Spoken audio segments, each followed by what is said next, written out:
speaking to this council just a few days ago, giving voice to thousands of survivors of sexual violence from the last war in Kosovo. It is when you speak of the pain of those who suffered most that you are reminded again and again of the suffering that wars bring to the most vulnerable. But the story of the survivors of Kosovo is one of resilience, one of turning pain into strength, one of turning agony into positive contribution for their society and their country. As I said that day, the victims of sexual violence during the war in Kosovo chose not just to survive, but to thrive. That is their story. And ladies and gentlemen, that is also the story of Kosovo. A free, independent, sovereign, democratic, and a thriving republic. And it will be so for as long as Earth circles the sun. I speak to you today as the president of a country that has lost around 13,000 people in just a few months of war, with thousands left unaccounted for through enforced disappearance, with the highest number of children killed per capita of any war in former Yugoslavia, with almost every house destroyed, with thousands tortured as political and war prisoners, with thousands raped as a tool of war, with around 80% of the people of Kosovo forced to leave their houses, with practically everything burned down to ashes. And yet again, we chose to rise from the ashes, to rebuild our lives, and build a future where all of our people, no matter their background, can live in a country free of fear, discrimination, or propaganda that can spur violence. A country where the principles of democracy, human rights, and the rule of law are the main pillars on which we stand, and a country that values its alliances and partnerships as the bedrock of our successes. We're also a country that has extended a hand of cooperation to our neighbor Serbia, and we participate in a dialogue through which we would peacefully resolve all of our remaining differences. We decided to do so despite Serbia never having asked for forgiveness, never showing a sign of repent for the crimes committed by the Milosevic regime, never having accepted the reality that happened in front of the eyes of the world. But instead, they remain in a state of denial and make every possible effort to take our region back to the 90s. I am here to say that we will not let that happen. I'm here to confirm the commitment of the people of Kosovo to walk forward, not backwards. I'm here to reconfirm the commitment of all the institutions of Kosovo to not allow that setback that would put at risk the hard-won freedoms that we have achieved together with so many of you, together with democracies from all around the world.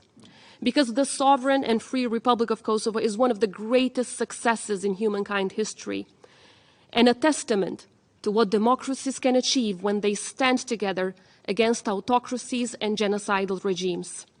And this outstanding example of unity in the face of adversity is as important now as it was back in the 90s. Which is why I believe this is not just another meeting of the UN Security Council on Kosovo. On September 24th, the people of Kosovo woke up to the news of a police sergeant killed and another one wounded in the early morning hours. That day, the Republic of Kosovo was a target of an act of aggression by Serbia through terrorist and paramilitary groups. Today, I want to take a moment to honor the memory of now hero of Kosovo, Afrim Bunjaku, whom we lost as he was defending the territorial integrity and sovereignty of our republic. Heroes like Afrim Bunjaku remind us on a daily basis how precious freedom is and how vigilant we ought to be to defend it. May he rest in peace, and his memory serve as a reminder to all of us of the imperative of standing up to authoritarian and malign forces, not just in the Western Balkans, but all around the world. Ladies and gentlemen, after the 24th of September, everything has changed and much remains a constant at the same time. On one hand, Kosovo's commitment to protecting our sovereignty, promoting and advancing rule of law and democracy, as well as fostering positive neighborly relations, remains unwavering. On the other hand, Serbia's determination to destabilize the region, to occupy land, and to replicate Milosevic's and Putin's playbooks is at its peak. What Serbia expected to happen that day was to succeed in its Crimea-style planned annexation of the north of Kosovo. What Serbia was caught in by surprise is the unwavering determination and professional response of the Kosovo police forces. During the attack and ever since, Kosovo institutions have maintained close coordination with international security presence in the country. As has been the case historically, Kosovo will continue to work closely with allies and partners to counteract such acts and to prevent them from ever happening again. Yet, what we have heard from Serbia today is an extension of their recurring efforts to tone down the scale of this unprecedented security threat and act of aggression against Kosovo. They want to also twist the entire truth which unfolded in front of the eyes of the world. They try to switch the place of the aggressor with that of the victim of the aggression. But the facts are irrefutable and evidence shows to the contrary. These terrorist groups and paramilitary forces have been financed, trained, armed, and received political support and shelter from one source, the Republic of Serbia. Let me turn to the first element. The financing of these two terrorist organizations called Civilna Zaštita and Severna Brigada has been constantly coming from the state institutions of Serbia. They, in fact, don't even hide it. They appoint them as parallel, albeit illegal and criminal structures to function in the Republic of Kosovo and then give them monthly payments. Before the terrorist act this September, these groups were engaged in terrorizing, intimidating, and threatening Kosovo Serbs who live in Kosovo, and engaged in attacking NATO soldiers. Let me repeat, paid by Serbia, financed by Serbia to attack none other than Kosovo Serbs. Now turning to the second element, the training of these terrorist organizations. As the investigation shows, there's been constant military type training of these terrorist groups in the military bases of Serbia, including in Pasulanske Livade and in Raška. There's video evidence of it, and Serbia state institutions, especially defense institutions, even proudly admit training these terrorist organizations. Moving on to the third element, the arming. The weapons that we have confiscated from the terrorists only that day amount to weapons that can be used by as much as 400 people. Most of them are military-grade weapons that are only produced in the military state industry of Serbia, many produced in 2022 and some only 6 weeks before the attack. The weapons and armored vehicles were smuggled in through illegal routes, and some of the arms came in through vehicles with false NATO signs on them that these terrorists had put on their armored vehicles full of weapons, including full of little green men uniforms. Sounds familiar, right? And finally, the fourth and perhaps the most important element, the political support by and the sheltering of terrorists in Serbia. Radojcic, the leader of the terrorist group who openly admitted being in charge of this attack, is one of the closest collaborators and partners of Serbia's president. He even sits in National Security Council meetings in Serbia, right next to the Serbian president, and is still walking free around Serbia, despite admitting leading that attack. In addition to that, Serbia made sure to announce a day of mourning for those terrorists who killed a police officer while defending our country from aggression.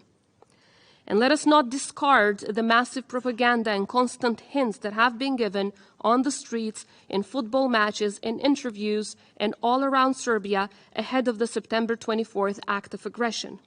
The infamous saying, "When the army returns to Kosovo," appeared in graffitis all over Serbia and all the way to Russia.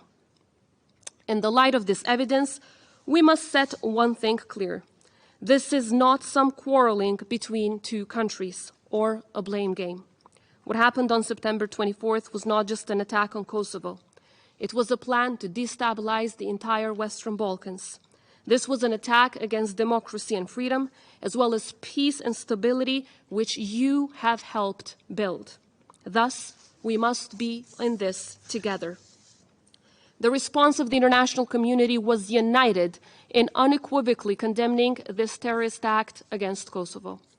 The amount and types of weapons confiscated represented a significant threat to the safety of not only Kosovo citizens, but also international personnel, including NATO troops. The US, the UK, the EU members and other countries have called for everyone involved in planning and carrying out this attack to be held accountable, and stated that Serbia must fully cooperate. While condemning the act of these paramilitary and terrorist groups, the international community widely praised the reaction of Kosovo police as very professional and in full coordination with NATO forces as well as ULEX. Today, the Kosovo police stands proud as the epitome of professionalism and diversity within the region's law enforcement landscape and beyond. It exemplifies a resounding success story that has unfolded over the 2 decades of our free republic. This remarkable achievement is a testament to the unwavering commitment of our institutions to the cause of law enforcement, but also the visionary partnership of our international allies that support us in this regard. Whether in the south or the north, east or the west, the police's unwavering mission is one and only: instilling trust, safety, and security in neighborhoods and communities across the entire country. Mr. President, Council members, while Vučić aims to cover his true intentions, his acts reveal his underlying motives. He wants more territory. It is that simple. It is, however, that much concerning. And to everyone acting in disbelief that someone would do something like that and use the 90s tactics in 2023, I say, rationality always parts ways with autocrats. Rationality stands no chance among malign intentions, expansionist appetites, and imperialist ambitions. It is utterly unfortunate that Serbia sees violence as a solution to everything. Only in the past few months, Serbia abducted 3 Kosovo police officers within the Kosovo territory, attacked countless journalists, as well as attacked 93 KFOR soldiers through their illegal gangs. And as confirmed by the White House National Security Council, there has been, I quote, a large Serbian military deployment along the border with Kosovo. Calling it a destabilizing development, the statement went on confirming, I quote, unprecedented staging of advanced Serbian artillery, tanks, mechanized infantry units. Serbia only pulled some of its troops from the border after the U.S. warnings that it could face punitive measures. But significant military forces continue to be permanently based in the area, with Serbia's 48 forward operating bases around the border with Kosovo. Ladies and gentlemen, a clearer understanding of the situation also requests a better understanding of the mastermind behind it all. Autocratic leaders often master the art of projecting themselves as promoters of peace, all the while consolidating power behind the facade. Their narratives and propaganda make it challenging for some to discern the true nature of intentions of their leadership. Serbia's government cynically claims that what happened on September 24th is a righteous response of local Serbs against the so-called pressure and terror. Let me be clear. What is happening is not a result of pressure and terror against Kosovo Serbs, but instead a clear reflection of Serbia's strong and historic appetite for more instability, for more territory. I invite you all, dear members, to come to Kosovo so that you can witness firsthand the progress marked in my country. We have made significant strides in establishing one of the most advanced constitutional and legal frameworks in the world that steadfastly protects the rights of minority communities.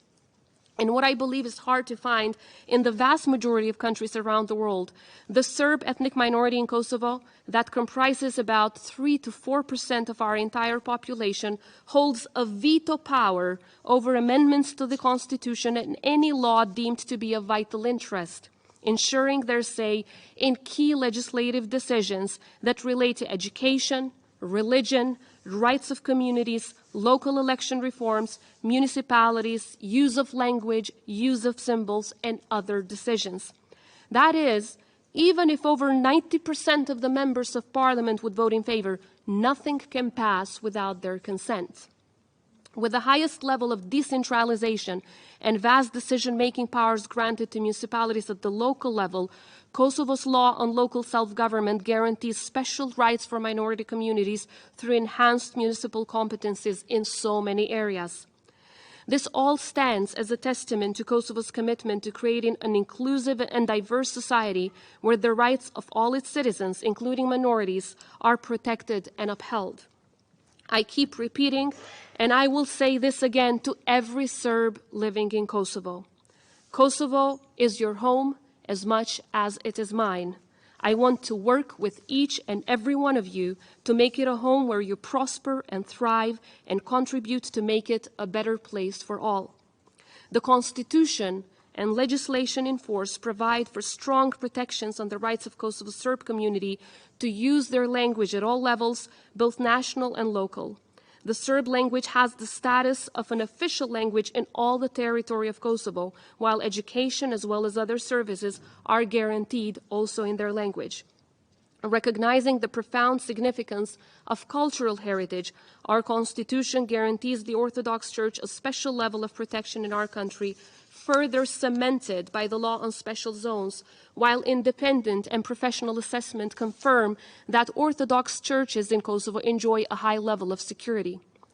Yet, as I speak of enhanced and advanced rights for Kosovo Serbs and every minority community in Kosovo, ethnic cleansing through administrative means, as qualified by the Helsinki Committee for Human Rights, is ongoing in Serbia, more precisely in the Preševa Valley.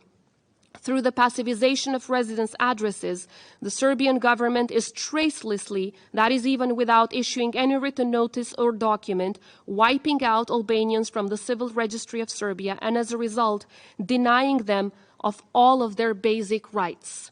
These violations of rights, also confirmed by the US State Department reports, as well as some of the latest resolutions of the European Parliament, are further exacerbated by the hate speech and discriminatory language which is routinely used by media and politicians in Serbia. Dear members of the Council, justice. Justice is the centerpiece of our every action. Rule of law is the bedrock of our governance. It is shameful but also unacceptable how Serbia attempts to label our rule of law efforts as acts against Kosovo Serbs. This false play of the interethnic crime card to undermine our pursuit of justice is a strategy we fervently reject. We stand ready and very resolute in our resolve to combat crime and criminal organizations with an unwavering commitment that transcends ethnicity, religion, or any other background. A criminal is a criminal, no matter their nationality. In our relentless pursuit of justice, we adamantly uphold and unwaveringly adhere to highest standards of human rights. Anything contrary to this is not and will never be acceptable to us.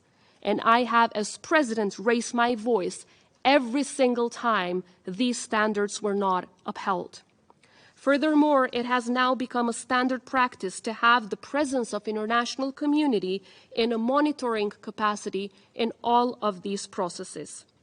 But to put things in perspective and to speak of the actual cases that are classified as cases of interethnic crime, I am proud to say that since 2008, the year of our independence, when the level of interethnic crime was a total of 63 cases that year, we have witnessed a trend of constant reduction over the years.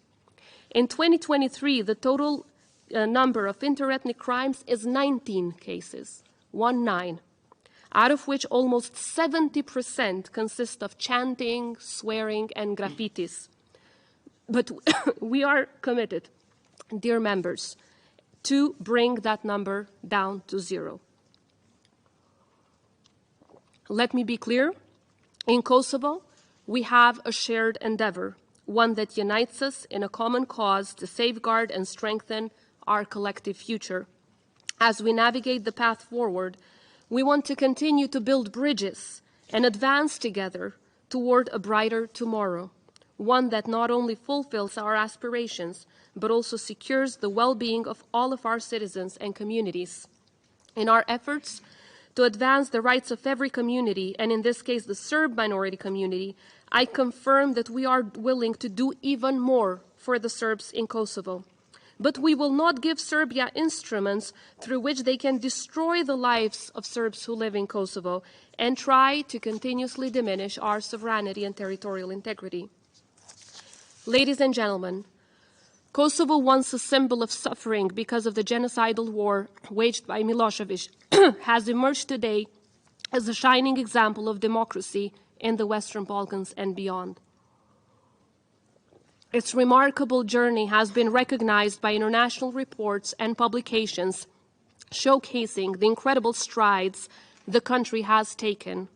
With a vibrant civil society, a flourishing economy, and a resilient population, Kosovo stands as a testament to the transformative power of determination and the pursuit of democratic ideals. Its story of resilience and hope that proves that even in the most challenging circumstances, the ideals of democracy can be ignited and can flourish.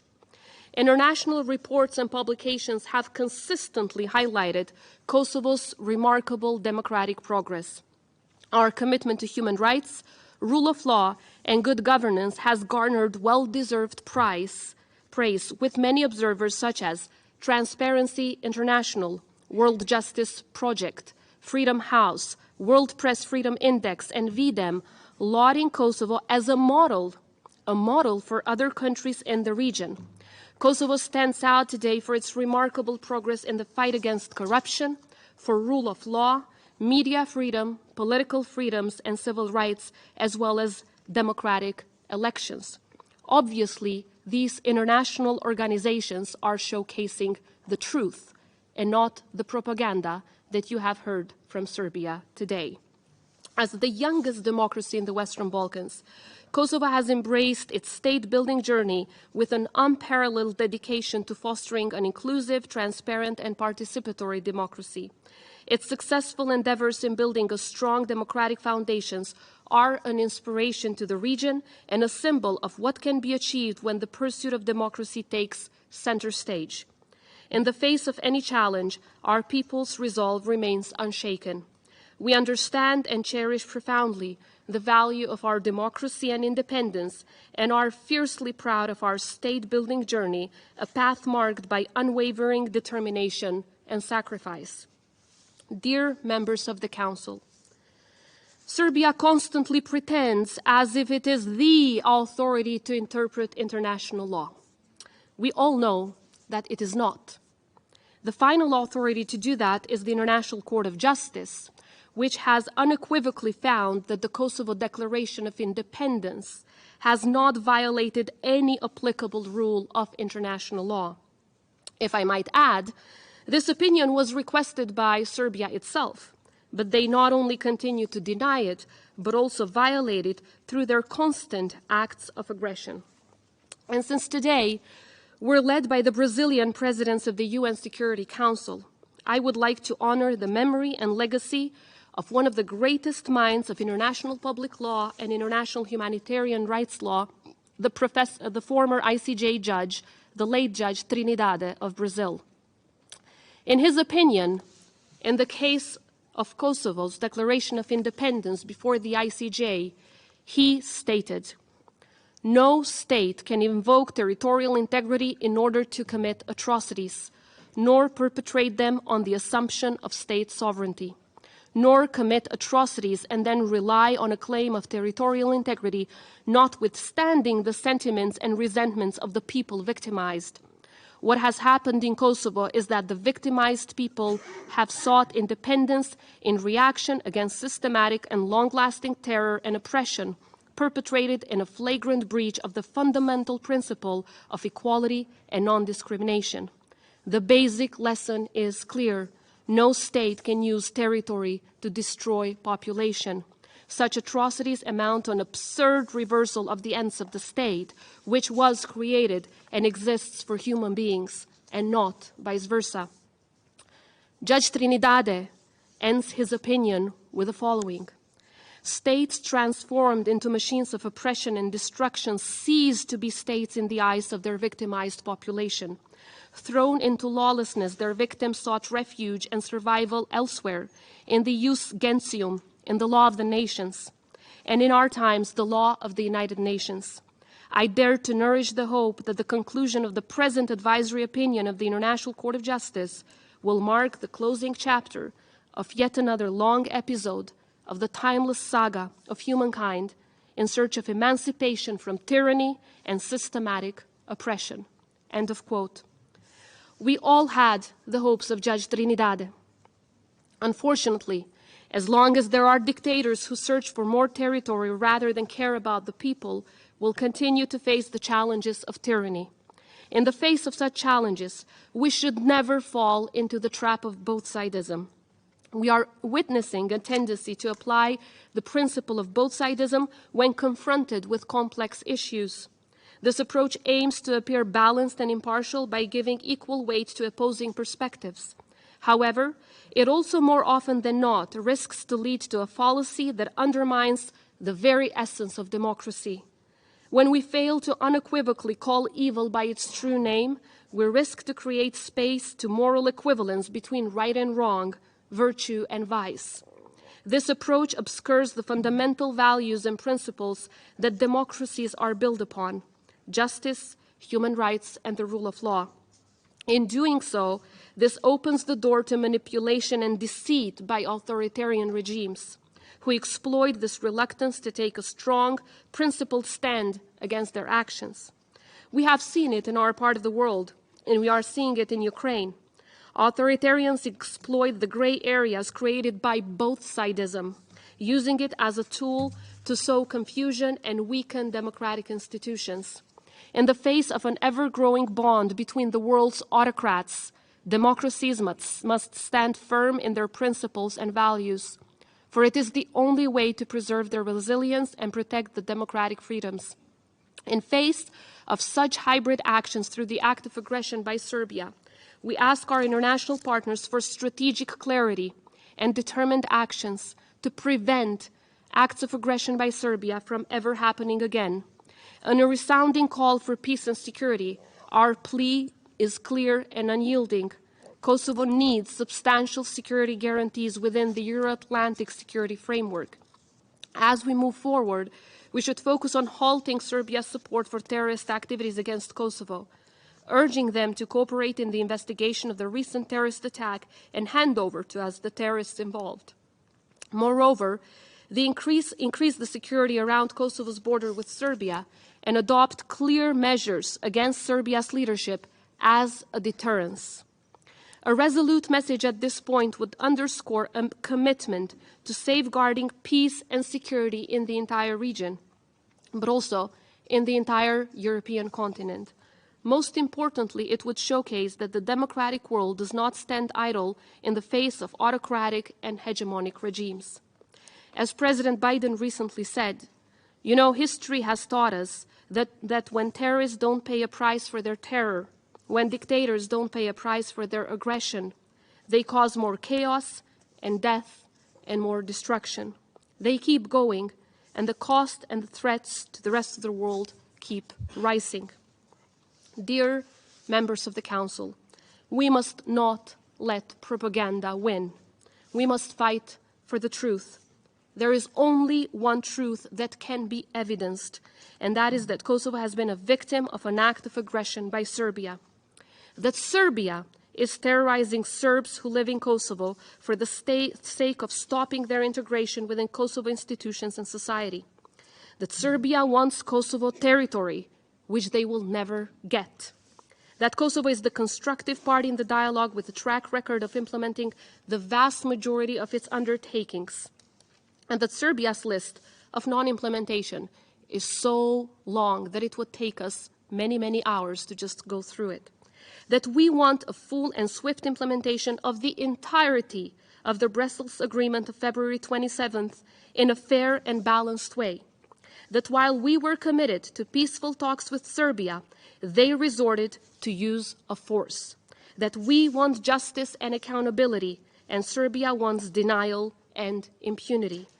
That we want peace, and Serbia has shown on the 24th of September that they, unfortunately, want war.